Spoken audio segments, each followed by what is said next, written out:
Okay, we're back at it with the one and only, the Bugler. There exists a threat, from anti-hunting groups to politicians trying to give our land away, and we won't stand for it. Those vast western landscapes provide the space for our wildlife to thrive, and a place for hunters and anglers to fuel the fire that sparks their soul. In this show, we share our love of hunting, fishing, and conservation. Here, we provide the foundation to meet these threats through passion and the grit of the American outdoorsman. Welcome to the Western Huntsman podcast.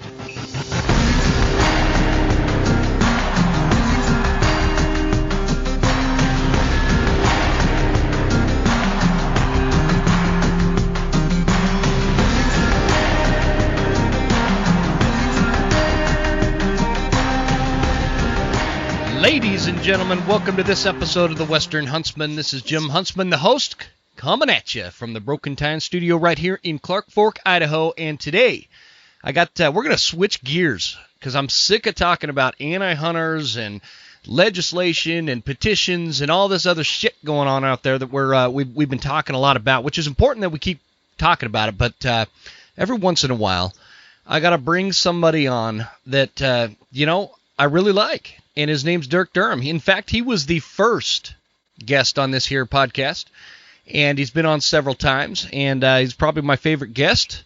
Ladies and gentlemen, give it up for Dirk Durham. How you doing, brother? Wow. That intro gave me goosebumps. Me too, man. Me too. If there's the music or, that voice you've got, I felt like I was getting ready to walk into the ring for WWE WrestleMania 22 or something. All I need is a crowd cheering in the background, man. It's the whole package. Yeah. It's the whole package, and I'm even wearing a tight T-shirt, so look good too. Well, yeah. After the holidays, I think everything's kind of tight on me. Well, that's what I meant. I mean, that's why I don't have a video of this podcast.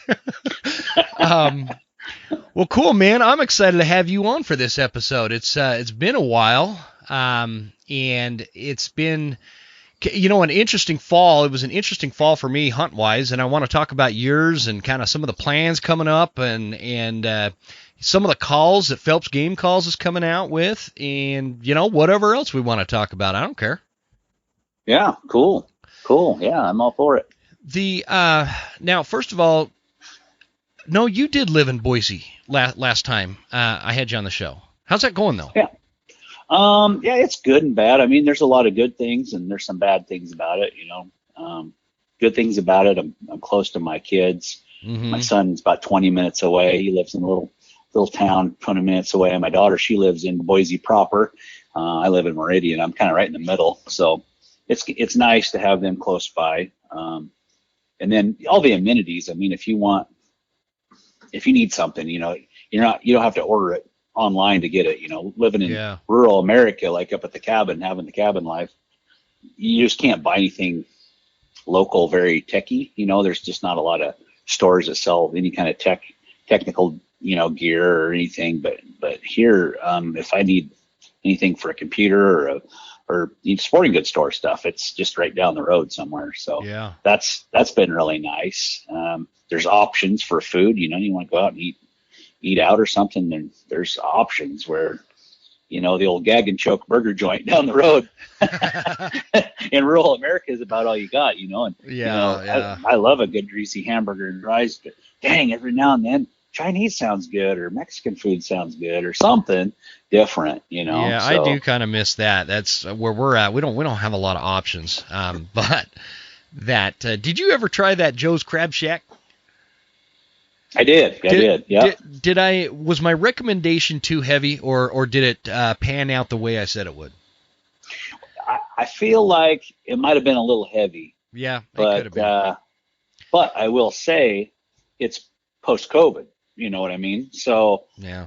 A lot of the places that I loved before COVID are really struggling now because, the staffing issues and, it's hard to provide a good service or, maybe the talented cooks and chefs they had before aren't there. And so they got new people trying to learn and, and it's not exactly the same anymore. So I kind of attribute it to that.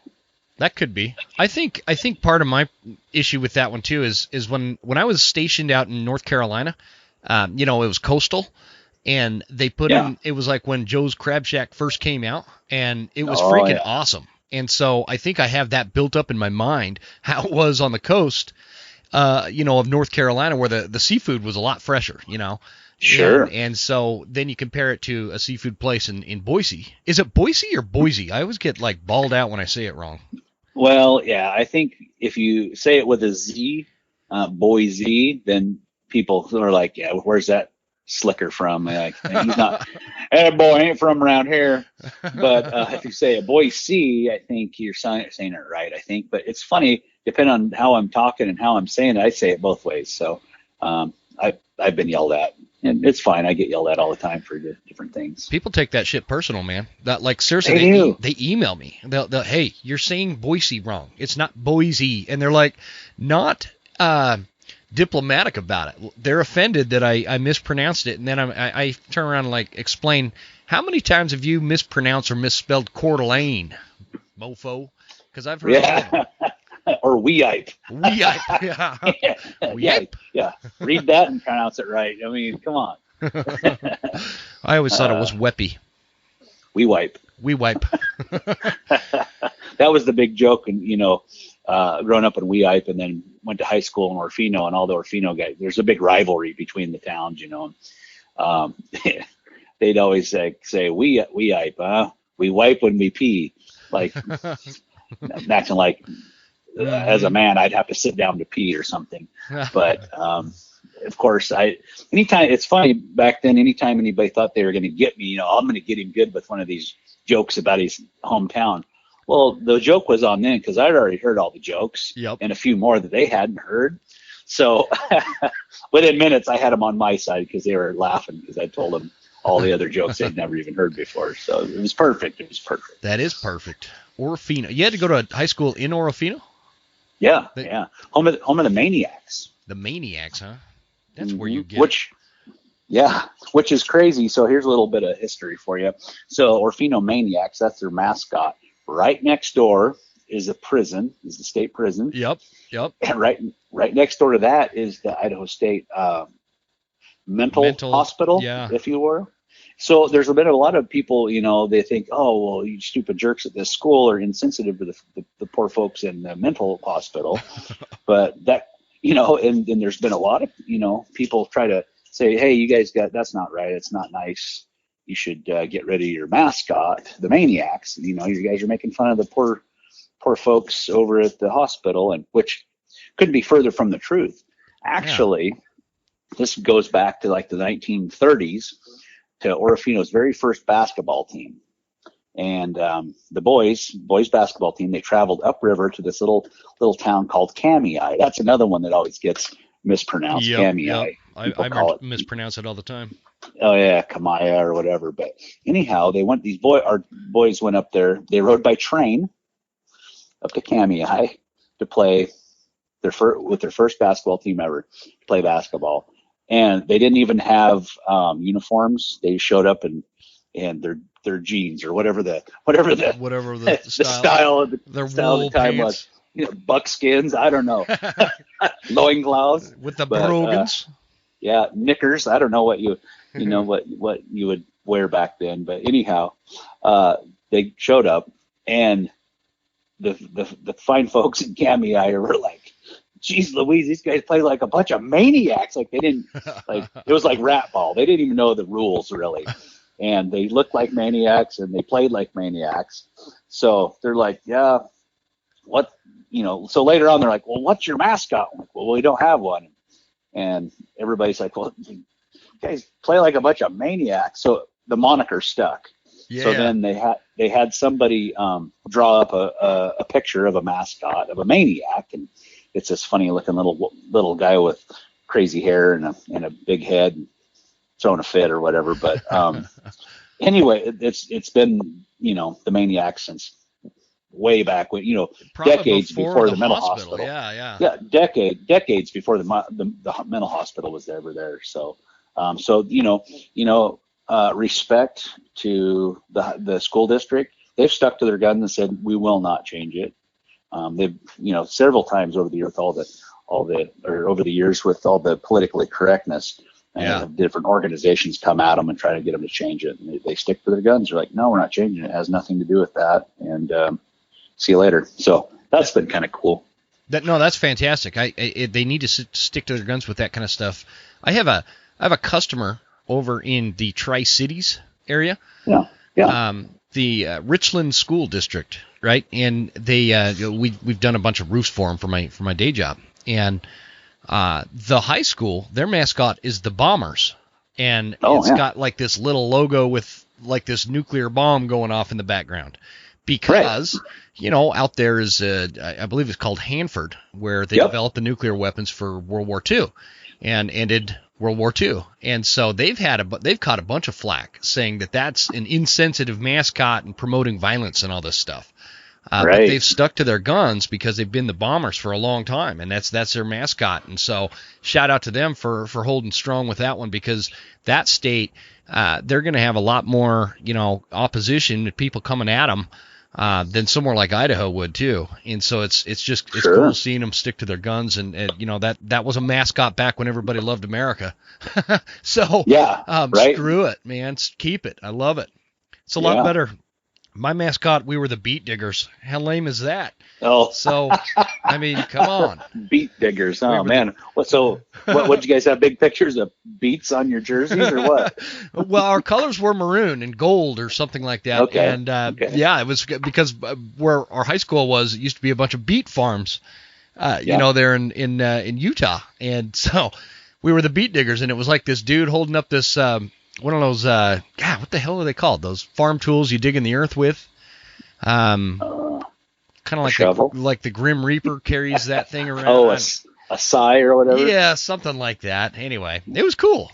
And when they built the new school, they asked us to vote on whether or not we were going to change our mascot, and everybody voted to keep it the Beat Diggers because it had been that way for like 80-something years. Awesome. Yeah, pretty cool. Well, yeah, I love tradition. I do too. Me too. It's important. It's important to pass that stuff down. So it is. So man, we haven't talked much since summertime. Since when we went on that quasi bear hunt, we didn't put a hell of a lot of effort into, but we had fun. Yeah, it was fun. What? I think I'm still scratching the mosquito bites we got. God, no shit, dude. I had like a weird, I don't know. I thought I had a cold or something, but it was like allergies or something that had me down pretty bad during that whole weekend and like the whole week after that. And I was suspicious, man, maybe Dirk gave me COVID. Maybe he gave me the corona. Maybe. But you never know. I don't know. I didn't test for it. I don't care. Whatever. Yeah. Tell me a little bit about what went on this last fall for your hunting season, specifically elk. Let's start with elk, because I've been kind of watching these videos that you guys put out as Phelps, and I want to talk about them for a minute. I haven't gotten all the way through the whole series yet, but I'm getting there. So how'd season go for you? I got to hunt a lot. The hunting was great. The killing was not so great. Yeah. for me, New Mexico, as always, is. For what I had the previous year, it was a tough hunt. Like I said before in the past, different places that, when people picture New Mexico elk hunting, you're like, oh man, you picture the guys at Primo's or the guy or Jackie Bushman or somebody, one of them guys characters in New Mexico at some big, beautiful ranch and chasing big bulls and elk everywhere and just screaming bugles around every corner. And man, this unit we've hunted the last couple of years is just not that. I will say, there were days we got into multiple bulls bugling, and and just for length of video sake, we try to cut the video down to where you get to watch 30-40 minutes of the more exciting parts of the day, but what you don't see is the rest of the day where there's lots of hiking and lots of no elk. Lots of no elk bugle. Yeah, it's like, man, it's a tough hunt. So, what about you? I want to bring up one of the scenes in the video is you had split off from Phelps and kind of gone out on your own, and It was really exciting I think it's because I get really excited about coyotes for some reason. I don't know why. I've always been this way though, because I used to be like this prolific coyote hunter. That was my thing. That was my main thing, right? And so I still get super excited about them. You're hunting, you bugle, and this coyote kind of opens up in front of you. It sounded like it was pretty close. Can't see it in the video from what I could tell, but then all of a sudden, like, you're just surrounded by all these coyotes howling. Yeah. Like, to me, that is what hunting's all about, and just that experience. And there's people that go through their entire life that will never experience something like that. And to you're sitting there, this is going on, and it's like, a cool thing or whatever, but then it's time to move on and go hunting. What was that like? Just talk about like that, how that impacts you. Does that make sense? Yeah. Well, it's funny because these elk, we'd kind of been putting the hunt on them. I hadn't been calling a lot. I'd been pretty reserved because these elk have been really harassed a lot. So, and like you see, like I said before, what you don't see is like all the miles traveled and stuff. And a lot of times just the boring parts, but just getting into position and like figuring out where these elk are at, and then kind of getting up close as you can, and then kind of playing it from there. But so we'd chase these bulls the morning before, and then, okay, well, we got back in there in the evening, and there was this great big steep ravine where, I mean, if you're not careful, you could fall off into it and like break your neck really easy. It's probably 15 feet deep. So there's not a lot of really good places to cross that little ravine, kind of a little, used to be a creek bed that just washed out from all the flash floods down there over the years. And there was a couple places where the elk would cross. You could kind of see where they'd been crossing. So we kind of got staged up in that area. And then finally I heard the bull bugle. I'm like, okay, I know where he's at. So we got close, and this bull was probably 100 yards away, and I was just getting closer, I was hoping to sneak up on him rather than call him in because he'd been so tricky.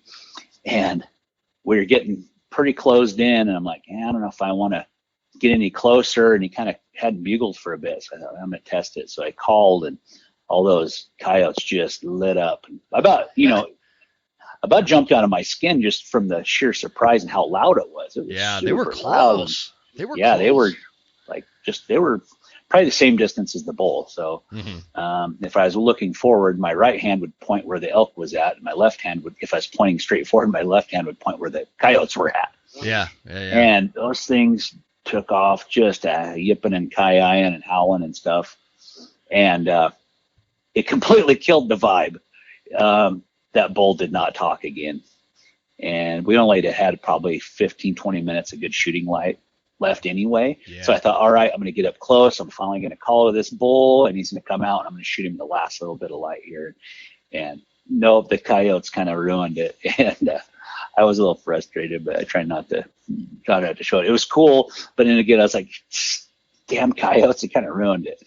So, but it was kind of neat. What do you think the effect is from coyotes, and how the elk respond? Obviously, like, I'll give you an example. Last Sunday, I took the girls out coyote hunting, just right here on the property, right? And we kind of walked back on the backside of it, which was a pain in the ass, man. I need to get some snowshoes because the snow's so deep. Like, I'm walking up there and I'm sinking up to like past my knees. So it's like going on a stair stepper on steroids or something. Oh yeah, man, I was wore out. But the girls weren't sinking; they weren't heavy enough to sink. Just my fatness. So, we walk up around, called in a coyote. Didn't get that one, but I kind of walked up and over this hill, and there's like this little bachelor group of elk, and these bulls, and they're still packing. There's two spikes, this little raghorn, and a bigger one. I couldn't quite get a pulse on what he was totally, but it was super cool, and they had a couple of cows with them. So the point is where those elk were, and where that coyote came out of this little chute. I call it the chute. They were kind of in the same area, and so what's your take on like coyote heavy area if they're not yipping and going nuts like they were in that video? What kind of effect do you think they have on elk? I've seen quite a few coyotes in the same clear cut or field, with elk, and elk they kind of eyeball them a little bit, but they're not really too concerned with a coyote or two. They're not really too freaked out about it. But I do think, like, in that situation where it was just quiet as could be and them things just cut loose, like it was Armageddon. Yeah. It was, hold on. Sorry, my phone was ringing. Oh, no worries. But it was like the Armageddon of coyote yipping and coyote, and I think that, you know, would be enough to startle elk to where they kind of move off. They're like, yeah, I don't want to be around that. Yeah. But I've seen them, you know, see elk feeding and clear cuts and whatnot, and they don't like spook off or anything. But yeah. I feel like, you know, if the coyote and the coyote didn't really seem too interested in elk either. They just kind of, they're looking for mice or whatever in those situations. But I would imagine if they start messing with them or dogging them a little bit, big old cow might run over and stomp it, or they might just leave. They might just take off. It might act like a mule deer. A doe mule deer will kick the shit out of a coyote. Oh yeah, they'll come at them. It's crazy. There's a video. Actually, Dr. Valerius Geis pointed me in the direction of this video where it's also in his book. But these mule deer does basically surround this lone coyote and go after it and stomp it. It's pretty badass. Oh, wow. I gotta send it to you. But anyway, I don't personally. I don't think the coyotes bother the elk hardly at all. With the exception of something like that situation you were in where they just kind of exploded out of nowhere and made all that ruckus and probably made the bull nervous and wandered off. So then you guys had Lampers show up, man. How was that? Yeah. Well, I was a little jealous because, you know, I was hoping the three of us would be able to hunt more together. Uh-huh. But Jason and Lampers, they kind of went off and did their thing, and then I went off and did my thing. Mm-hmm. So, but at night when we'd get back together back at camp, then we'd sit around the tent and tell stories and listen to Lampers talk and stuff. And he's like one of the best people you might meet. He's just a good man, just a gracious fella, you know, about as far from being like a bragger or anybody I've ever known, you know. It's just like a very humble dude, for all the stuff he's accomplished. I mean, he's killed a lot of big bulls, a lot of big bucks. He's a very talented hunter. A lot of bears and just woodsmanship and stuff that guy, he's really good at, you know, at hunting and being an outdoorsman. So I respect him a lot. And if you were to tell him that, he'd be like, oh no, he'd shake it off. Like he would never admit to being like good at anything. Well, and those are the ones you always, that's how it usually is too. You know, it's the quietest guy in the room kind of thing that, gosh, he is like when you watch his videos or you know, whatever the content that's getting put out with him in it, he's just this humble dude that just is like accurate. He's one of those accurate dudes, you know? Mm-hmm. Yeah. I need to get him on the show. I've never had him on the show. I should probably figure that out. Yeah, definitely. So yeah, he's and the guy just eats so healthy, and then has so much knowledge about why you should eat healthy, versus, you know, what's going on in the world today with our food and stuff. I mean, he can go down a rabbit hole on that stuff with you. That might be a really cool topic to talk about. But you know, all the food he brings to elk hunt, you know, he makes himself. You know, him and his wife, they have gardens and they grow their own food, and he kills his own meat, and they take all that and they freeze dry it, and he brings it to camp, and he makes his own damn kombucha and drinks that. And I mean, he's all about like tip top body performance. Like he wants his body to perform really well every day and then not hurt. He said he's in he's the same age as me. Yeah, I'm 47, and he said he feels better today than he did when he was in his 30s hunting. You know, that doesn't surprise me. Yeah. He said what he finally figured out was, in his 30s and whatnot, he said he would, you know, he'd eat those shitty calories, eat a candy bar or a goodie, or, you know, during hunting season, he's like, I'm going to eat whatever I want because I can burn it off. But he said he'd hunt a lot, you know, do a lot of these severe hunts, you know, severe backcountry hunts, and he'd he'd come back and he'd just be sore as hell for quite a while. He's like, it was hard to recover. But he said when he quit eating like that and started eating good, nutritious, anti-inflammatory, gave up sugar and all that other stuff, he's like, I can hunt as hard as I want and I'm not sore anymore because I don't have all that inflammation in my body. Okay, I probably should heed some of that advice because I'm like, I was telling you that we went hunting in all that deep snow the other day. That was like 3 days ago, and I'm still feeling it. I'm sore. So there's definitely got to be something to it. Well, I know personally, the last, I don't know, 5 to 8 years, and probably the last 8 years or so, I've really tried to change what I put in my backpack every day to eat. Mm-hmm. Back when I used to eat the bullshit, the candy bars and the gummy worms and the damn, that sucks. I love gummy worms, man. The sweet and salty nut bars and all the stuff that tastes really good. You get a little boost from sugar, but then man, I'd start bonking. I'd start losing energy when I'd come off that sugar high, and then I'd really feel like crap, and then I could barely go. So when I started eating better sugars, like I eat a lot of dried fruit, eating like almonds and nuts and seeds and meats and stuff. I try to eat that kind of stuff and stuff with a lot of fat and a lot of protein, a lot of good calories. Man, I feel so much better. So what about like just a trail mix? Like you can get the trail mix at the gas station. It's got like some nuts and raisins and maybe even those little M&Ms in them or whatever. That's usually what I go with, but I don't really know because I haven't paid a lot of attention to the nutritional side of it. Other than I know I don't want to be, eat, like you said, putting a bunch of sugar like a Snickers bar. Snickers used to be my go-to thing, and but fuck, I'd have that what you're talking about, where you'd get this sugar high and then all of a sudden you just want to zonk out. Yeah. So. Yeah, and I at one time I used to eat. I love that trail mix like you're talking, but I can't. Well, it's funny too. You hunt a lot and you eat a lot of different things, and I've eaten so damn much trail mix in my life. I can't even eat it. I mean, I'll take a handful of it and try to eat it and I'll gag. I can't eat that anymore. Yeah. Protein bars, same thing. I cannot I hate physically. Bars. I physically can't choke them down. I'll try to buy the ones that taste really good and they're full of bullshit or whatever. Mm-hmm. So I try to find some that I can just eat, and I can't really choke them down without gagging, literally. So I try to I got to find stuff that I can eat because I want to keep my calories up so I can keep hiking.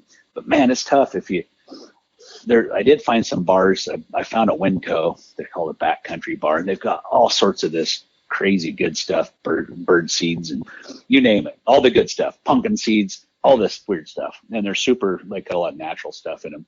Anyway, and they're good. They taste good. I like them. They taste pretty good. They're not because that's one of the issues. You'll find these good ones, but it tastes like you're eating, sawdust wafer board or something that you bought at Home Depot. Tastes like somebody's like some of those protein bars, and that tastes like somebody poured a Monster Energy drink into potting soil and they made a bar out of it. Seriously. That's what they taste like to me. I hate those things, seriously. I should, man. But go ahead. But anyway, I haven't said how much this year. I don't know. I might have ruined myself on those things too. I don't know if I can eat, because about the last 4 or 5 of my 8, I was gagging a little bit trying to eat them, get them down. So I don't know. I hope I didn't ruin it. I hope not, man. Well, just take a break by turkey, spring bear, whatever. Hit them up again and see how it feels. But I like that idea. I'm gonna try to reach out to Lampert, see if I can get him on and talk about that exact thing, because I think what would be good about that is I'm so dumb on that end of the spectrum, and he's so seasoned and smart with it that I feel like I could get the right information that would help a lot more people than somebody that's already on that page, So I might try it. We had so many enlightening talks about just men's health stuff that I'm like you. I'm like, I don't know nothing about it. And he starts talking about this stuff, and pretty soon it's like, wow, I didn't know that. Oh, wow. There's some really heavy information. Us guys, especially us guys that are starting to age a little bit, I feel like once you hit 30, you're you got some hills to climb and to stay, feeling good, especially when you're 40s and then on up 50s. So there's a lot of men's health stuff that I don't think gets talked about enough. It's not a sexy subject at all. It's like, and you know how us guys are. It's like, oh, I'm a man. I don't need to talk about it. Whatever. I'm having a cheeseburger. Yeah, I'm strong. I don't need to talk about that. But I feel like, man, there's a lot of really good information that he had that we talked about. We had some really good talks. And then the bad part too, I was really jealous because him and Jason, when they're sitting there glassing or you have some downtime during that, well, they're talking about all that stuff too. So then they'd come back to camp and Jason would be like, hey, Lampers, tell them about this or tell them about that. So we'd get kind of like the Cliff Notes version. Oh, yeah. But yeah, you need to get him on. Yeah, I'm gonna try that. I think that'd be awesome. Because that's what I've noticed as, I'm in my 40s now, and it's like, I could still do the whole mountain goat thing. Like I can truck it through the mountains, and I'm okay. But I noticed that I am a lot slower than I used to be. Like I went with a couple of buddies to help them pack out a bull this year. Yeah. Those dudes were like trucking through the woods. It was like I couldn't keep up with them, both in and out with the weight. And I took one of the back quarters, and these dudes are acting like it's nothing. And it's not like they look all athletic one of them does. You probably know him, Justin Webb. He was on that one from F4WM. That dude, he's older than me, and he's in much better shape than I am. And it was like nothing for him walking a park. But I'm dying, and I thought I was in pretty good shape. And then for like 2 days after that, my body hurts, and that's what I want to get rid of. Like I used to have crazy stamina and could just, power through it. And I think that's the part of the issue, getting older. You think you're still invincible kind of thing like you do in your 20s, but you're not. Right. You know what I mean? And a lot of it has to do with what you eat and, how you use your body outside of hunting season and what you do to prepare for it. And I'm not very good at that kind of stuff, and I want to get better for sure. Well, on that video series where we're hunting in New Mexico, I make a little wisecrack, a little reference in there. I said, maybe that bull has low T, right? Low testosterone. Yeah. Well, which you don't get to see that part of the conversation in the tent, but every night, we'd listen to Lampers talk about men's health, and he's like, talking about low T, and that's like a real thing, the testosterone in the average American male, as a national average, and it's somewhere in between 300 and 400. And he's like, it should be at like 1,000. Oh, wow. Really? And if you go to a normal doctor for a checkup and you get all your blood work done, they'll look at your markers and they're like, yeah, your testosterone numbers are at the national average, which is 300 to 400. But from the point of view of all these hormonal or these hormone expert doctors who see this and study this, they're like, the national average is super low, like 75% or more of the nation has low testosterone.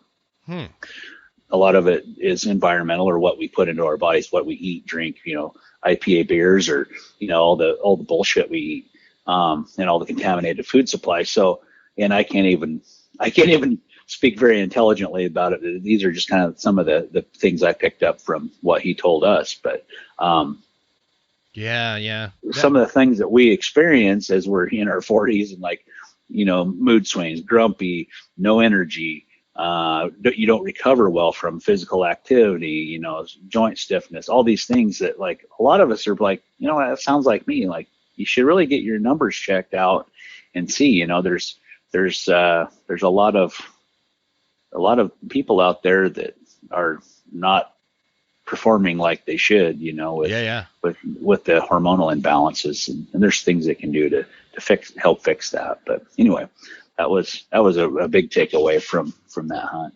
I had nothing to do with hunting. No, it had everything. The bull had low T, and the bull had low T. I need to find a bull with low T. All mine had fibromyalgia instead.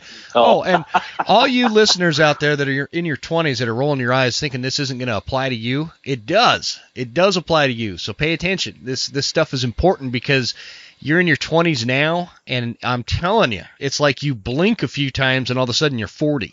It's crazy. So make the most out of every season, by the way. Anyway, I won't go on down that soapbox. So how did New Mexico, without ruining the video series, because I kind of generally know how your season went, just because I listened to you on Dan Staton's podcast over on Elk Shape, and so I'm with Dan. It made me feel better. Your results made my results feel like I'm, not such a terrible hunter, because your results are usually the kind that make me look like I don't know what the F I'm doing. So I like that concept. But anyway, wrap up New Mexico, kind of how that went down. Didn't Lampers, he did pretty good, didn't he? Yeah, he killed a bull on the last day, on the last 15 minutes of light on the last day. I passed up some bulls. I passed up shots on 3 different bulls because I got greedy. I wanted a 6 point, and I had some encounters with some big bulls for the area. They were monster bulls for that area. But what do you mean? Like what is a monster bull in New Mexico in your mind? In that area, these bulls wouldn't score. They're not going to be your quintessential New Mexico bull you would see on TV that's 380 or 370. These bulls, they would probably be lucky to score 330 maybe. Oh, okay. Okay. But so but this one old monster bull, he was just a giant body, just a super old bull. He had a bugle that he didn't even have a high pitch to his bugle hardly. He just had this growly, raspy, wheezy type bugle. And then when he'd grunt, he'd almost do like these raspy grunts. Like it was weird to explain, but I came around a little tree. I don't know. It's one of those little pinions or juniper trees or whatever it was. I popped around this because I'd been hearing him growl. So I didn't bugle. I just climbed this hill trying to get close before I called to him. And I heard him. I'm like, okay, he's probably like 100 yards. So I stepped around this tree and I looked up, and there he was at 5 yards with his head down, feeding. And he makes a bugle. As soon as I see him, he bugles. He bugles with his head down. And really? It was super quiet. And you can hear it on the video. It's just really quiet. Just kind of a raspy. It's not like an old man clearing his throat or something. And he's 5 yards from you? He's 5 yards facing with his head down feeding, and I couldn't see his eyes. I'm like, oh yeah. So I grab an arrow and I knock it, and as I knock my arrow, rookie mistake. I put my arrow through the arrow rest, and it kind of there's a little flipper. It's a contained arrow rest by Hamsky, and there's a little rubber thing in there, and it has to go through that to kind of keep it inside the containment. Uh-huh. Well, it kind of went through, and then it went real quick, and then it hit my riser and made a little clink. Oh. And when it clinked, he looked up and looked at me, and he took off. So it clinks when you draw back? No, I hadn't even got to draw back. It just got it through the arrow on the arrow rest, and it made a little clink, and he took off. But man. But from a score, like measurement, like all inclusive score, he wouldn't be real impressive. But what was impressive is he was just weird. His rack was probably, he probably had 13, 14 inch bases, right at the base of his antlers, around the burr. So it's just massive. It's all get out. But it held mass, it held that huge baseball mass all the way up, baseball bat type mass all the way up, his beams. And his eye guards were like nothing I've ever seen before. They were one of them was probably 27 inches long. One might have been even 30 inches long. One had this big, as soon as it came out of the main beam, it dropped and made a big fish hook looking shape, like literally like dropped straight down and then came straight back up in a big fish hook. And the one right next to it it kind of went out and dropped straight down, and then kind of whoop-de-dooed back up just a little bit. And, I mean, all of his brow tines were just ridiculous. That's and awesome. On one side he had just a giant 5, and then on the other side he had 7 points. But wow! After the fourth point, that is a funky bull, man. Yeah, it was super funky. And then after the 4th point, it kind of was stunted. It didn't. He had just little short points. They were probably 6 inches long. These little short points to make him a 7. But just a weird looking rack. But dude, he was the monarch of the mountain. He had all the cows in the area. The first day we got on him, then he only had 3 cows, and there was just a ruckus of melee. We seen bulls fighting. We got into 2 or 3 different bullfights that day of seeing bulls fighting, and then everything kind of died down. The next day, when we found him, he had 8 cows with him. So he which was weird because we hadn't started to see any cows at all. I don't know where these cows came from, but he'd added to his harem a bit. But man, he was tricky. We'd follow him up the hill, and then he would disappear, and I don't know where he disappeared to. We hiked every square inch of that place. We followed tracks and hiked into different little pockets and canyons. 360 degrees of this mountain he liked to live on. We never could find out where he was bedding during the day and laying up, or where he'd come out at night. We never could find him at nighttime. So It was just super weird and frustrating. But so I got pretty held up on I want to shoot that bull, and it just never did come to didn't pan out. Yeah, no, but I was super happy to have the opportunity to see an old bull that sounded like that. That's what it's all about. Oh yeah.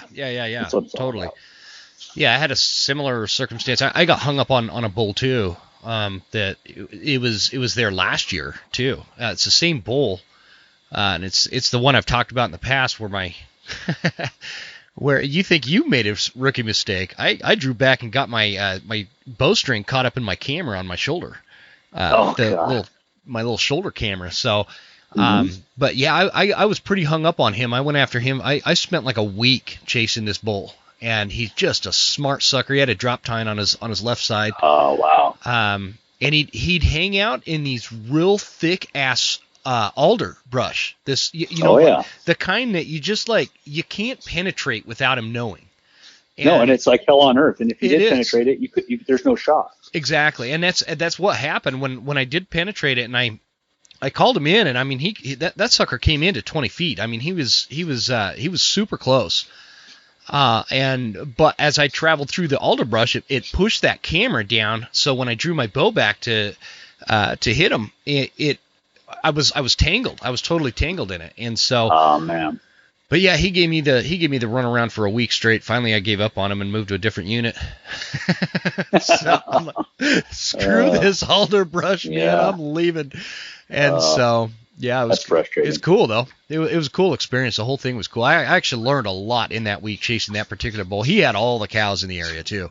Oh yeah. They were stupid cows. Like they just would let you walk right up to them. It was crazy. Wow. Scree gear. Have you guys checked it out yet? Scree is extreme mountain gear. The high-performance hunting attire, scientifically tested, backed by a great company. It's my go-to camo, and of all the discussion we have about all this infighting amongst hunters about what kind of gear they choose, it's okay to have a favorite, as long as we're not fighting about it. And my favorite and my proven gear is Scree. Scree is spelled S-K-R-E. It's kind of a play on the word from scree rock found at the bottom of a cliff face or something like that. And they changed the name.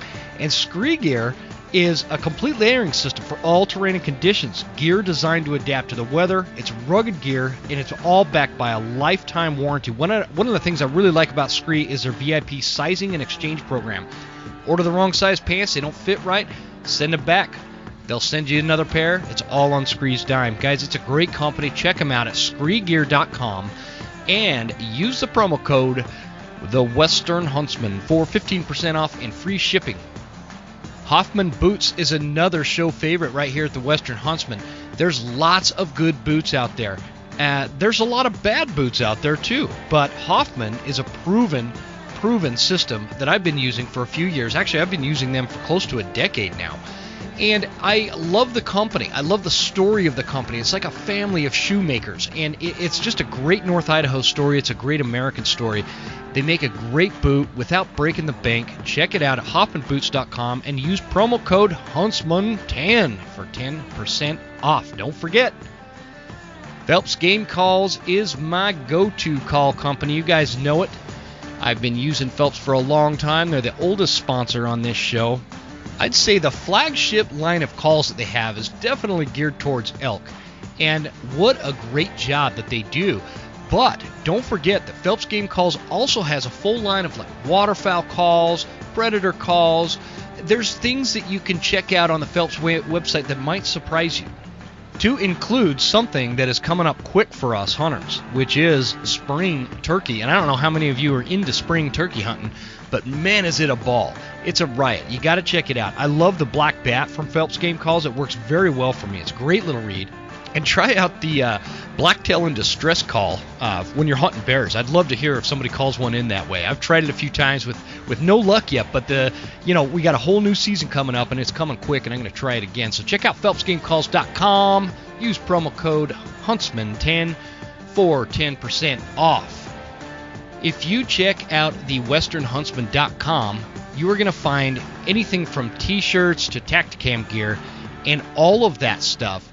A portion of those proceeds is going to go towards conservation and fighting against the anti-hunting movement. Plus, you'll be sporting a cool t-shirt that says a Western Huntsman. And now, I'm not the greatest t-shirt designer in the world, but I do have a friend that is, and he helped me put together a couple of really cool t-shirts on there. They're up now at the westernhuntsman.com, and you could check it out. And guys, it supports the show. It helps me pay for all this equipment to get these shows out there.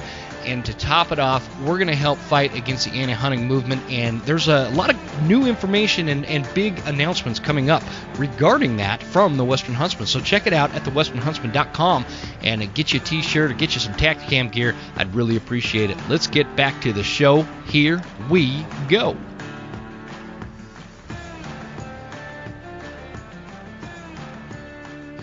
Where'd you go after New Mexico? Came home, reloaded.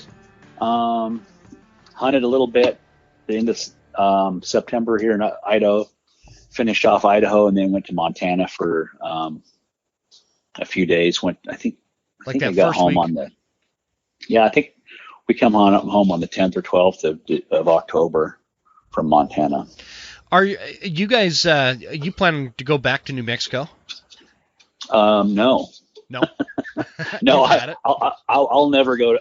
I don't think I'll ever go to that unit again on that hunt, because the problem is it's the 15th through the 24th, right? And that eats into a lot of. That's like my favorite. Like the 20th to the end of the month is my favorite time to hunt Idaho or a lot of other places. So I don't want to burn up that time to hunt that particular unit in New Mexico. Now, someday maybe a different unit down there. I'd try something different, maybe a different date. They have an early season that's like the 1st to the 14th or something, which I might try someday. But if I'm lucky enough to do that, but I'm going to avoid New Mexico and kind of focus on the place. I really didn't like the countryside in New Mexico. It's hot, dry, arid country. Everything's prickly and pokey, and it's hard to not get picked off because just the shape of the trees. You got all those junipers and pinions. They're real bushy at waist and above level, but below your waist, they can see underneath and see your feet. That's what I was going to ask you. Because I was watching that, and for me, I would feel like a fish out of water. I'm used to all this cover and brush in North Idaho, where you can really screen your movement. But there, it's like, man, the elk could see you from several hundred yards away. Oh yeah. You had to be really careful to use terrain features to make sure you get close behind a ridge or something, and then ease your way over so you don't get seen. It's just it was really tricky. So I like pine country. I like hunting pine tree country. Idaho, Montana, Wyoming type of place. So. We'll see what happens for 2022. I'm still wheeling and dealing, figuring out what I'm going to do, whether it's of Idaho, of course, will hunt. Sure. In Idaho, it's not the greatest state in the union by any shape or form for hunting, but it's home. There's nostalgia. I love those woods. It's fun for me to hunt. I like those places, so I'm gonna continue to hunt. There's Idaho, always that home court advantage with yeah. Idaho. Mm-hmm. I was kicking around going to Wyoming this coming year, or 2022, but I think I'm going to hold off another year. So you're Idahoan. If you had a choice, well, I shouldn't ask that on the air. That gives away too much information. I'll ask it in this way: Would you rather go to Wyoming or would you rather go to Montana to hunt elk? I haven't had a lot of luck in Montana. I've killed one bull there out of 3 different trips. I like Wyoming a lot, but and I've had good luck there.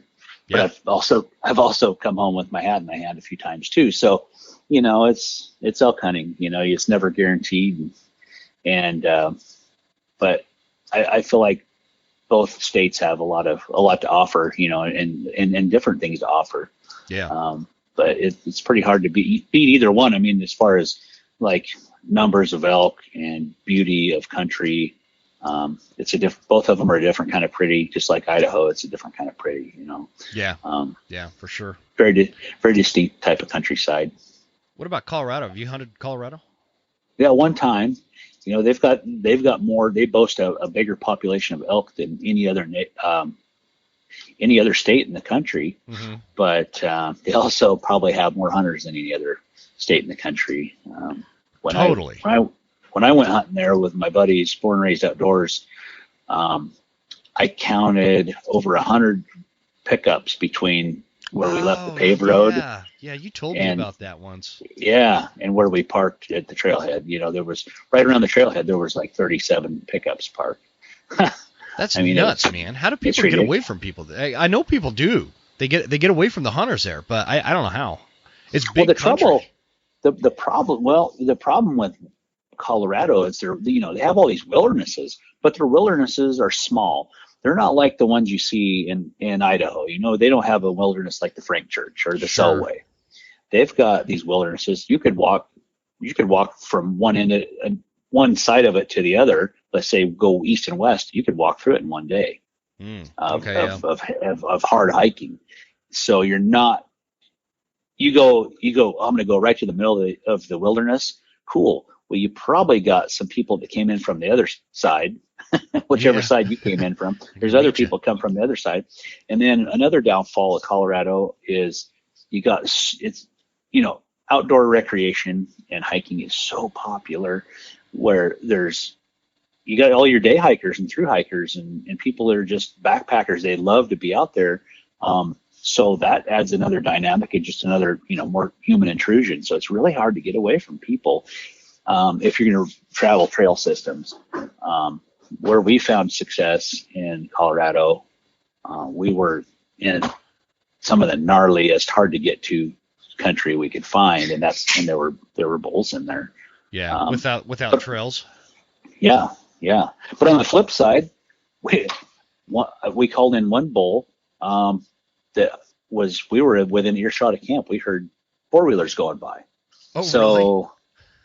and the elk moved around there a lot. So, you just never know where you run into them. But the thing about it is the close to camp stuff, there was people everywhere. We call in people every day. Yeah. But once we got back into that really nasty, gnarly place that took a lot of effort, we didn't see anybody. We didn't see a soul. So that's really what I was looking for. I was having a conversation last night, and a couple things that you just said just kind of reminded me of it, and it'd be interesting to get your take on it. When on the discussion topic of hunting etiquette, not ethics, the etiquette, like how you treat other hunters and how you react. Give me a sense of what that's been like over how it's changed or the last year, or I'm sorry, the last 5 years. If you've noticed a big difference in the way hunters, go about the etiquette thing, and what you've ran into, and if it's worse in one state over another state kind of thing. Does that make sense? Yeah. Well, I've seen, I've been, blessed with the opportunity to hunt my life, way more than most people have, just from the time I spent as a kid, when everybody else was playing football, I was hunting. I was deer hunting, elk hunting, whatever. Mm. So I've spent a ton of time in the field. I've interacted with a lot of people, and, in the 80s, there were people doing the wrong thing, as far as etiquette, you'd have a bull bugle and you would hear somebody else start coming in on, you'd have that same issue in the 80s. You get to the parking spot and you're waiting for the first light before you hike down the trail or whatever. The guys would pull up and park and walk right past you.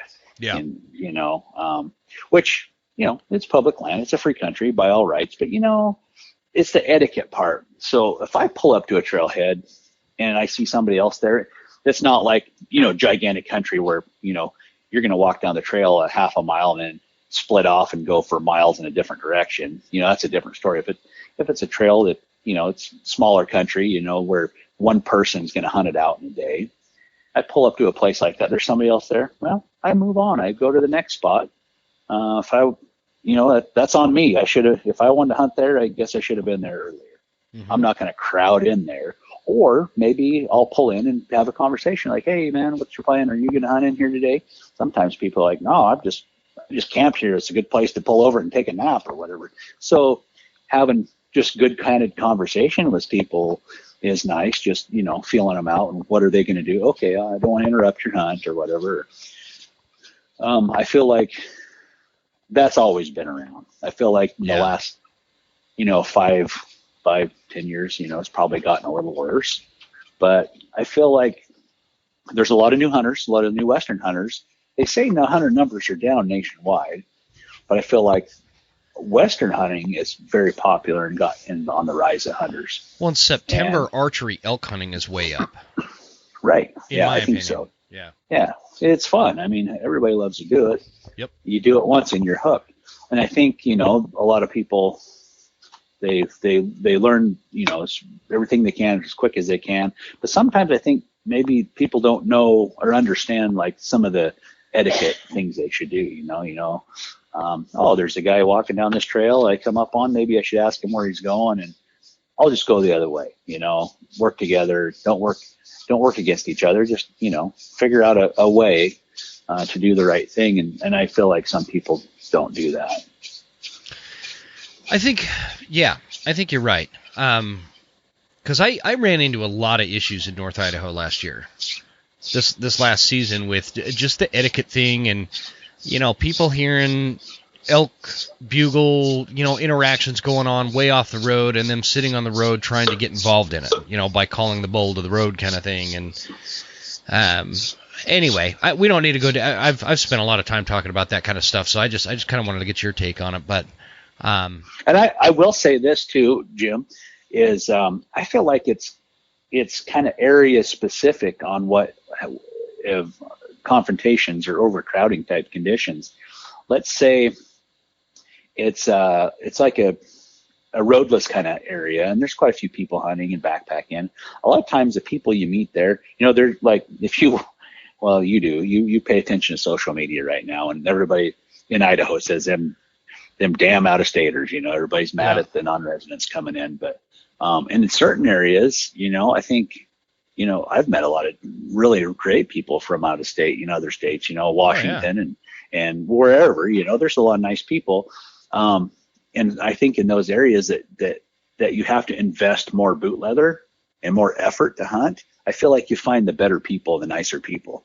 And I feel like if you're hunting the roaded stuff where people are riding ATVs everywhere and their pickups everywhere, and they're just they don't have to use as much boot leather. Mm-hmm. I feel like there's a lot more of the etiquette questionability on people's actions. Maybe they don't know. Maybe they don't care. They're like, I'm going to ride my damn four-wheeler everywhere I want. Who are you to tell me I can't?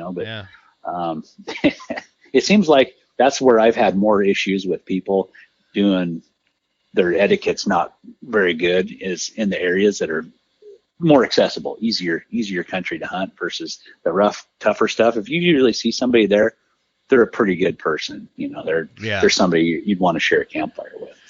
That's an interesting take on it. I never thought about it that way, but you're probably exactly right. Because where I was having issues was one of those, road heavy kind of units where it was a lot of easy access, especially if you stayed on the road on a four-wheeler. Now dropping down into some of these hellholes is different, and that's what a lot of them were not doing. But if you did drop down into one of those hellholes, and there was another hunter down there, it was usually, somebody pretty similar to your own method. So, yeah, that's a great point, dude. Cool. Let's kind of shift gears here and talk some Phelps for a minute. And I kind of want to. We were talking before I hit. I should have recorded all that, but I didn't. So let's talk about some new calls Phelps are coming out with. Actually, before we hit that, talk to me about the metal bugle tube and how did you use that metal one? I blew on it a little bit this fall. For me, it's hard to. My old reliable, I'm a little bit superstitious, if you will. Yeah, me too. So I hate change. I hate to mix things up a lot. Some people love, changing and doing different things. So I use old reliable a lot this year. I'm the old Renegade. The Renegade, mostly. Yeah, 99.9% of the time. But Phelps, he used the metal bugle tube exclusively this year, and he loved it. He loved it. And then I he loved it. And I listened to, him bugle on tape or on video. And then him and I hunted for a couple days together, and it sounds good. It's got a lot of natural tones to it. Yeah. It doesn't have the deep thumping resonance that the big tube does. But if you get 50 to 100 yards away, you can't. It's not that big a. You can't tell. You're not going to be like, oh, that's a game changer. No, it sounds good from 50 to 100 yards away as far as that deep bass thump. So it doesn't sound like you're really missing out on anything, was what I'm saying. But he loved it. And the big winner on that tube is the Easy Bugler mouthpiece. Yeah. For folks who can't use a diaphragm or whatever, there's always, there's some people who just can't get past the gag reflex, or maybe they have a physicality of the shape of their palate in their mouth. Yeah. They just can't use a diaphragm. They just don't. It's the wrong shape or whatever. And man, we've had so many emails and so many messages on social and people thanking us that they're finally able to bugle. One guy, he used to be able to call elk with a diaphragm, and he got tongue cancer, and he had to have his tongue removed. Oh man! Part of his tongue removed, and he couldn't use a diaphragm anymore. He was so sad about it, and he used other external bugles and stuff, and he said they were okay, but it wasn't the same as a diaphragm, of course. And he got our Easy Bugler this year and was able to use it and went hunting with his son, and it was just the coolest story ever. And he was so happy, cool. And it was a game changer. And in my mind, that was that story, and any kind of story like that, it's man, that was we solved a problem. That's what it was all about. It was not about big sales numbers. It's not about things like that, innovation. It was more importantly, it's normal people using a product that worked and made a difference. So I was super, super pumped to hear those kind of stories this year come back. Do you want to hear my unsolicited feedback on the metal tube? Sure. When you're standing at the top of a drainage, overlooking a drainage, whether you're on a ridge or you're up top or whatever, that thing will reach out and touch someone like AT&T. I mean, that thing will it lights up the drainage, and it's awesome for distance locating kind of thing. Does that make sense? Yeah. And so I carried it for that reason. But one thing that I noticed about it is when you get in close, it was too much. And I think it's just the user more than it is the tube itself. I didn't know how to tone it down volume wise. So if I got in within 50 yards of a bull, that thing would like freaking knock its socks off, and it'd go away. The bull would leave. And I don't know if that was a volume thing or what, but I noticed like when I'd switch to the Renegade, I can control the volume better for me. And I think it's just because of the way I've always done it, right? And so if somebody's never really bugled and they picked up the metal tube, they could probably get a lot more proficient than I am with it. But that's what my reaction was. Like for long distance, locating elk, that kind of thing, that metal tube was freaking unbeatable. It's unmatched for that. But getting in close, I would always switch to that Renegade. Like when I'd leave the truck, when I would go into the woods, that I took the Renegade, and that's just, I think I get like a comfort zone, where I don't want to switch. So anyway, that's my feedback on it. Now you guys can go back and laugh about it. Huntsman's giving us feedback on the Bugles. I always told you it was a blowhard. So, turkey calls, man. Turkey season's coming up. Those box calls are pretty unique, and you guys have some stuff going on with that. You want to talk about that at all? Yeah. So we've had turkey diaphragms for years at Phelps. Last year, 2021. We did a project with Meat Eater and built some box calls and some pot calls and some diaphragms for those guys. It was a kind of a collab on those calls, and they turned out really cool. Like the paddle on the box call was made out of this stuff called Purple Heart, so it's kind of a really pretty kind of a purplish color wood almost. So this year in 2022, we're releasing a Phelps line of box calls and pot calls, and I'm just going to say it. I think the Phelps ones are even prettier than the Meat Eater ones. It's our wood's more of a kind of a rich reddish brownish tone. It's got a different artwork scheme on the paddle. Sounds awesome. And there, if you've used box calls, you don't have to be the most talented turkey caller in the world to make one talk. You know what I mean? To make that call work. It's with a little bit of practice, very little practice, you can make sounds that'll call turkeys right in. For whatever reason, I don't know if it's the pitch, the loudness, or what it is, but there's a lot of days where I can't get a tom to answer a diaphragm to save my life. But you pull a box call out and you start quacking with that. Well, not quacking, but start yelping with that thing. And man, they lose their mind. They just gobble really well, and they also come in. So I feel like that, for turkey callers, it's always cool to have that box call with you. And I haven't used pot calls too much, those little round calls. Yeah, with the stick thing. Yeah, they're kind of weird to kind of figure out that you have to hold the stick right. It's almost like eating with chopsticks, right? Yep. I've never do it right, one. It works great. Yeah. You do it right, it works great. You do it wrong, and you got noodles all over your face. But yeah, there's a special kind of way you got to hold that thing. But man, once you figure out how to hold that little striker, man, they sound super good. And they're another one, like on windy days, pot calls and box calls really cut because they're loud and they got that really sharp sound. Man, they'll really cut through that wind, and you get more birds to answer. So I'm really, really happy with those. So that'll be, we kind of let the cat out of the bag around Christmas and did kind of a pre-sale, buy them before you can buy them type of deal, where you could get a limited run of those things. Well, are they available now though? They are. They're available now for turkey season, and you check them out on the website. They're really beautiful.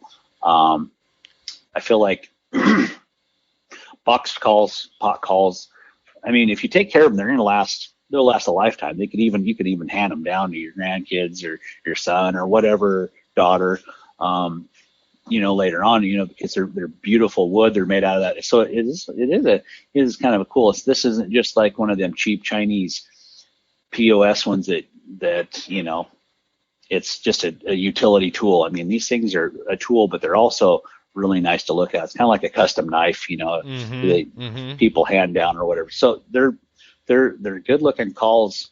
So that's going to be a really big hit this year for Phelps. And then also we came out with some Predator calls. Yeah, I'm really excited about these Predator calls, man. Yeah, same thing. We did a kind of a limited release on those around Christmas, and you may or may not got one from the missus or your significant other, your mister, for a Christmas gift. But this comes in a 3-pack, the Predator Call 3-pack. One of them does a raspy jackrabbit, or even like high pitched like coyote howls.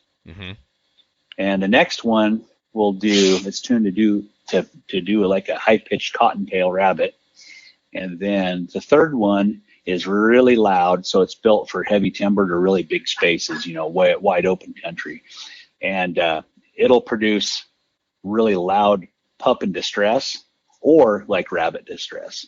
So you can kind of, you know, the way you blow and the way you put your lips on it, you can kind of manipulate and get different sounds out of it. So I'm trying to pull it up. My internet's kind of working. Yeah. I was trying to pull up the turkey calls as you were talking about it, but it wasn't pulling up. So this is the Predator Call 3-pack POR 123. Yeah, and at first glance you're like, oh well, those are cow elk calls because they look a lot like one of our easy estrus external elk call. Yeah. But they're not. They're tuned completely different, and the cut on them and everything, the shape is like the tone board shape, and the guts are different than the elk calls are. And the generation of these, they really look like a cow elk call, but I feel like the second gen of those are going to have a little different shape to make them a little bit easier to discern from an elk call. That way, at first glance, you're not like, it's another elk call. And then that other one, that fawn jack closed reed, is that the one that you were previously talking about calling it a white or a blacktail fawn in distress or something like that? Yeah. I killed a coyote with that one last spring, or was it last fall? I don't remember. I've got one coyote with that one. Which I don't think it's necessarily designed to call in yotes, but it worked. No, well, so it's got like a 2-stage reed inside. So if you blow very, very lightly, it does that fawn in distress, like blacktail fawn in distress. Or I mean, it's really, you're not going to really tell the difference between a blacktail fawn and a mule deer fawn or a whitetail fawn in distress, right? It just sounds like a coyotes know. Distress. They know. Yeah, they know. We don't have blacktails. Yeah, that's not a blacktail. I ain't going in. That's a trap.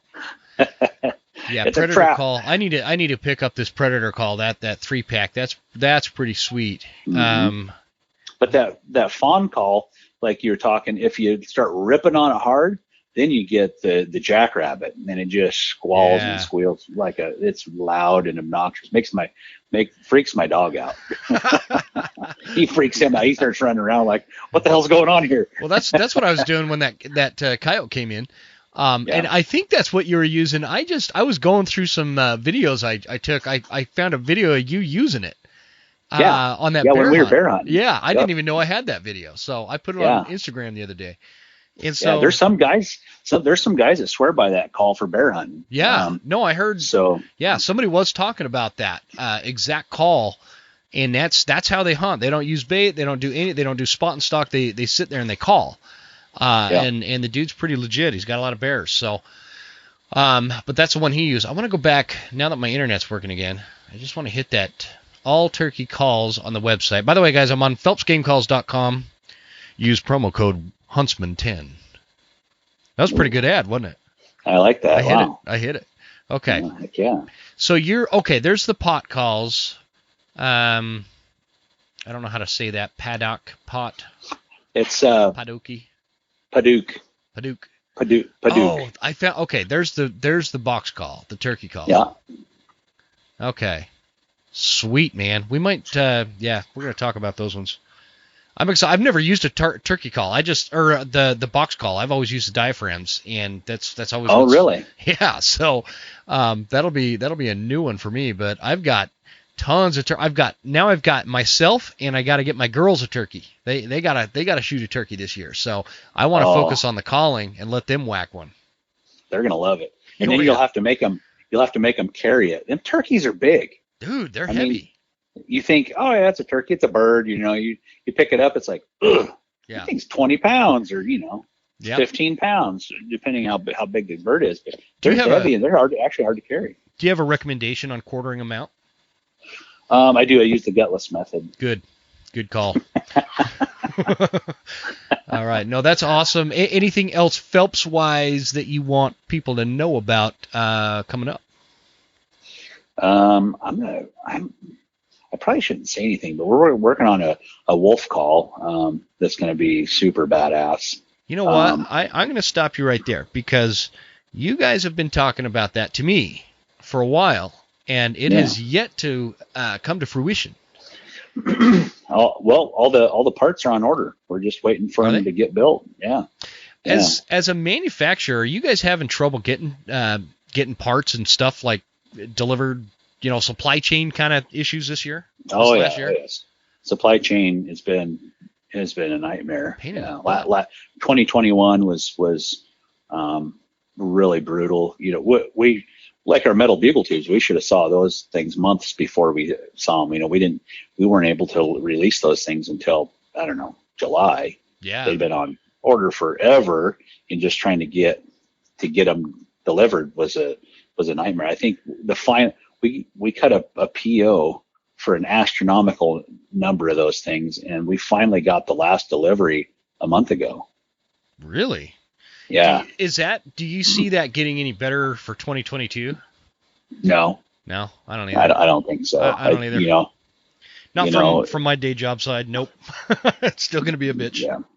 So. Yeah. All the materials, just whether it's latex or tape or any of the stuff, it's just long lead times. They promise you, we should be able to have it, let's say, in 6 to 8 weeks, and it's been double that. So I don't see supply chain getting better this year. Yeah, I don't either. It's going to be an issue with construction materials. I know from some inside information I got.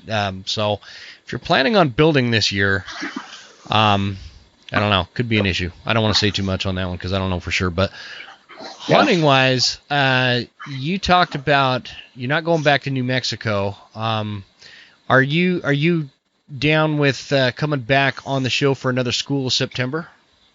Oh yeah, always. Because you tend to get I'm like tinkering around on the website. I found all the gear. I got that T-shirt. Is it okay I wear the notch and tags all September shirt even though I didn't notch a tag last year? Yeah, I'm gonna have to get that shirt back from you, Jim. I'm wearing it right now. I'm taking it off. Don't get excited. I'm taking it off, and I'm gonna mail it back. You might have to use that for an undershirt that doubles as toilet paper. If you don't notch a tag next year. Oh man. Okay, I'm gonna stop playing on the website here. What was I asking you? Oh, School of September. Yeah. Dude. I need to get you back on for that. We're gonna kick that back off in May. And you're like probably the number one hit on that series, and because one thing that I really want to get out of you, I don't know, well, you don't have to do it right now, but one thing I really want to get out of you is when I'm watching these Phelps videos, you have this nobody else can grunt like you do. The way that you do the chuckles and the grunts, it's super unique. I did go hunting with this dude, Steve, and it was actually like the opening week. I don't know if you were hunting up North Idaho at all this year, but they opened it up a week early this year. And, I heard that. Yeah, and we got between him, he shot one. He got a bull like day 2, which was August 30th or 31st, I can't remember. Anyway, we go out on the 2nd, and I'm not kidding you, man. I expected nothing, and the bulls were on fire. They were on fire. It was insane, and it was hot. Weird. It was dry. It was muggy, like just nasty, typical early September kind of stuff. Yeah. And the bulls were on fire. He called in like 3 different bulls for me that I couldn't quite get shots off on. Dang. But anyway, he had this unique little bugle that he does, where it would almost, it was like a long single chuckle, and he had that, I call it a throwback at the end of it, like he'd be meow, and it would end real suddenly like that, and it was cool sounding, but I don't know if it worked any better than any other bugle would. But the point is you have a way of making this super authentic chuckle when you're going nuts out there, and you can hear it in the videos, and nobody else can do it like you do. And so I really want to break that down for listeners this time when we get you on School September, and see if there's a way that we could negotiate how you make it sound and explaining how to make that sound to listeners. Does that make sense? Jim, that's proprietary information. My God, I looked it up. I don't see it. How big an old boy are you? That's patented. It's a patented bugle. I'll tell you what. Whenever you find out what the Colonel's 11 herbs and spices are, then I'll tell you how to chuckle. All right, so you're gonna put it on that kind of level, huh? No, herbs no, and spices even. I mean, that good. It's like Kentucky Fried Chicken. It's that good. Secret recipe. Oh man. When I was a kid, Kentucky Fried Chicken was a big deal. It was like, man. But nowadays, I don't know. It's really gone downhill. You know where they've gone downhill is their mashed potatoes. I don't know what the hell they're using these days, but it's unacceptable. They're probably grown in China or somewhere. They probably are. Yep. Chinese potatoes. Yep. Can't grow mashed potatoes like we're Idahoans. You can't fool us. Especially you. I know. You're down in potato country now, aren't you? Right. It's funny. Idaho, like North Idaho, I'll be damned if you'll find any Idaho potatoes in North Idaho. I know. They all come from Washington. They send them everywhere else. Yep. But by God, if you want an Idaho potato, I don't know. I haven't been eating potatoes lately for the last, I don't know, very much. So I don't even know what kind of potatoes you can buy in South Idaho. Hopefully you can buy some locally grown stuff. I'm sure you can. All I know is, this whole KFC thing, it's a big deal when, like, my family, living where we live out all remote like this, if we have an opportunity to, like, pick up dinner somewhere, KFC is not somewhere you want to eat if you want to be healthy and get into the backcountry and not be sore for 20 years, like we were talking earlier. But, I mean, it's not going to kill you every once in a while, so don't anybody lose their shit over what I'm talking about. But you pick it up, those mashed potatoes just suck anymore. They taste like air, like Chinese air, not even American air. Yeah, it's like polluted or something. Polluted. And the gravy, not good. I mean, I haven't had KFC in, I don't remember, years. But the last time I had it wasn't good. The chicken wasn't that great. But I remember at one time it used to be really, really good. And I feel like that's kind of like food in America these days. A lot of fast food. It's just crap. Not good for you. Not as good as it used to be. I feel like that's why everybody's like, they get cancer and stuff from all just what's in the food, But like back in the day, remember when we were kids, like my grandma and grandpa, when we'd go camping or something, the first night out, we'd stop before leaving town and grab a big thing of Kentucky Fried Chicken, and they'd throw it in the camper, and we'd drive out to our spot and set up camp, and that's what we'd have for dinner. And it was like freaking Thanksgiving back then. Yeah, it was amazing. It was amazing. It was awesome. But nowadays, it's just shitty. Yeah. How do we get on that topic? You were trying to squeeze out of my proprietary recipe. That's right. My wicked ass bugles or grunts and chuckles. Grunts and chuckles, man. You do. I don't want your head expanding, but you do have probably the best chuckles and grunts I've ever heard. Anybody, and it's interesting how it translates on like your phone watching a YouTube video. So I can only imagine what it sounds like in person, because it changes when you're watching it on TV, right? Or on your phone, especially because like my speakers aren't that great. So I just think about it. We got a few months. Just think about, if you're willing to share that kind of information, think of the benefits and the reduction in the amount of Doug Fluties that could potentially save us from if we go through that. It's my damn civic duty, the way, if you put it like that. I mean, I have to do it. I'd be a jerk if I didn't. Yeah, this last September, it could have provided hours and hours of Doug Flutie content. just by recording it. So, well, hey, buddy. So, hey. Go ahead. Before we go, Doug Flutie content. So my buddy John Gabriel, he said, hey, I got an idea for a hunting series next year. He's like, why don't you do one and then just call it Flutied, and where you go drive around popular hunting areas and you see a pickup parked alongside the road, you know they're out chasing elk. He's like, you get out, park right next to them, and go hunt them up and go find that guy, call him in, and then make sure you're dressed like Doug Flutie. And when they come in, you jump out and say a bunch of funny shit like, you've been flutied. And like, video the whole thing. What do you think? Sir, you've just been fluted. What are you going to do next? I think I might get shot, though. I'm afraid. That's what first popped into my mind. I'd be a little worried about getting my butt kicked or something. And, man, Gabriel, that dude had a great season, man. I need to get him on again. He had a freaking crazy season. Yeah, he crushed it this year. Yeah, he did. Yeah, he did. It sucks because that poor little guy, I mean, he's like gotten so close so many times on different big bulls or big bucks. He's been consistently killing some monster whitetails for quite a while. But, like big bulls and stuff. And, he always seemed to get it done on a bull. But, man, he finally got just a dandy this year, man. I'm so happy for him. Died right on the side of that river. Oh, it's beautiful. What a freaking picture that was. Yeah.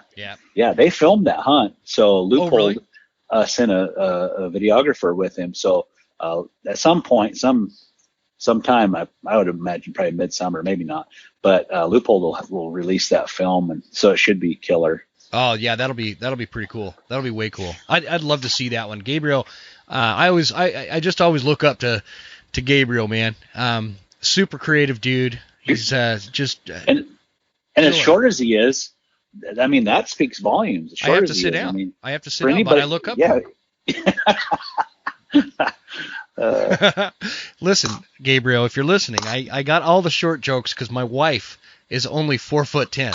So holy cow. I've had years, over a decade of coming up with short jokes because she doesn't think the regular ones are funny anymore. Yeah. She just thinks they're rude. That's just rude anymore. So no, that's awesome. I'm gonna hit him up and get him back on the show. Actually, I need to talk to him about something else. So yeah. All right, man. Well, okay, I got you committed to a School of September episode, and I think we're good. We're gonna come up with some way to do a cool turkey call giveaway, right? Absolutely, you better. Yeah, heck yeah. I think you were talking about that. What about predator calls too? Okay, we could do that. I think I need that predator call pack so that I could verify that they're valuable enough for my listeners to be giving them away for free. I could probably do that. It's a big deal. I know a guy. If you know a guy, we'll talk. No, that's. I think we can get creative. And actually, you reminded me. I actually still have one of the metal tubes, the easy bugler, or what? I'm drawing a blank. The flared mouthpiece. The flared mouth, yeah, with the actual mouthpiece in it. I've got one of those buried in this box in my studio here. Oh, it's the Easy Bugler. It's the one with the little blue reed on it. I think so. Okay. I got to pull it back out. So I'm going to do a giveaway on that too, because I've still got that one. I forgot about that one. Oh yeah, definitely. And then we'll do a turkey giveaway and a predator giveaway after I get my sample order of predator calls. Yeah, man. All right, brother. We'll load you up. Cool. Well, thanks again for coming on, man. Good talk. We kind of, this is what I was looking for, just having some lighthearted conversation. Even if we do bring up Doug Flutie every once in a while, it's always a good time, and we're going to do it again. Absolutely. Always a pleasure, man. All right. Thank you. You're welcome.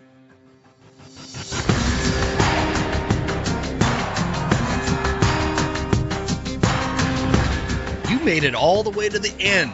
Thank you so much for tuning into the show. We sure appreciate your support. This is Jim Huntsman signing off and reminding you to check us out at Instagram at The Western Huntsman and on Facebook at The Western Huntsman. And you can also check out the website at thewesternhuntsman.com. Thanks again. We'll see you guys next time. Stay Western, and I'll see you on the mountain.